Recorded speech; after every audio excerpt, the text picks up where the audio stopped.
एक सिक्के के दो पहलू होना स्वाभाविक सी बात है। लोग आपको अच्छा कह रहे हैं तो बुरा भी कहेंगे। ठीक उसी प्रकार एक सैनिक जब सीमा पर तैनात है तो कोई उसको कह रहा है कि वो सेना पर तैनात है, तो कोई उसको कह रहा है कि वो नौकरी कर रहा है। पर शायद मैं बता दूं कि आप और सब वेतन के लिए काम करते हैं और वो अकेला वतन के लिए काम करता है। इसी बात को आगे बढ़ाना चाहूँगा और एक सैनिक क्या होता है अपनी एक छोटी सी कविता, एक छोटी सी रचना आप समक्ष के बीच रखता हूँ। मेरी बात आप तक पहुँचे तो मुझे आशीर्वाद प्रदान कीजिएगा कि मैंने गीत लिखा है उन वीरों के बलिदान पर।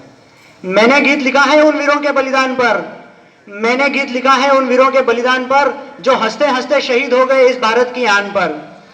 अरे मैंने गीत लिखा है उन वीरों के बलिदान पर जो हंसते हंसते शहीद हो गए इस भारत की आन पर। अरे मृत्यु से एक क्षण भी उसने मुख अपना मोड़ा नहीं। क्या होता है एक सैनिक? अरे मृत्यु से एक क्षण भी मुख उसने अपना मोड़ा नहीं। अरे मृत्यु से एक क्षण भी मुख उसने अपना मोड़ा नहीं। आ गया जो हाथ में उसके शत्रु तो फिर शत्रु को छोड़ा नहीं। आ गया जो उसके हाथ में शत्रु तो फिर शत्रु को छोड़ा नहीं। कि चाहे कश्मीर की घाटी हो, सैनिक क्या क्या और कहां कहां कैसे काम करता है। कि चाहे कश्मीर की घाटी हो, चाहे कश्मीर की घाटी हो, चाहे खड़ा हो वो रेतीले मैदान पर। चाहे कश्मीर की घाटी हो, चाहे खड़ा हो वो रेतीले मैदान पर। अरे हंसते हंसते शहीद हो जाता है वो इस भारत की आन पर। और मृत्यु से एक क्षण भी उसने मुख मोड़ा नहीं। आ गया जो हाथ में शत्रु तो फिर शत्रु को उसने छोड़ा नहीं।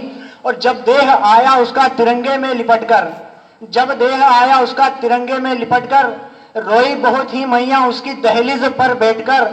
रोया पूरा ये भारत महान उसकी शान पर जो हंसते हंसते शहीद हो गया इस भारत की आन पर। अब लोग कह रहे हैं कि क्या बड़ा काम किया जो वो सेना में चला गया, नौकरी ही तो कर रहा है। साहब वो क्या काम कर रहा है, मैं कविता की दो पंक्तियां रखकर अपना स्थान ग्रहण करूंगा। कि जो हंसते हंसते शहीद हो गया इस भारत की आन पर। और बलिदानों की श्रेणी में खुद को ऐसे लाना होता है। बलिदानों की श्रेणी में खुद को ऐसे लाना होता है। जब मौत खड़ी हो सामने तो मौत को गले लगाना होता है। जब मौत खड़ी हो सामने तो मौत को गले लगाना होता है। बहुत बहुत धन्यवाद।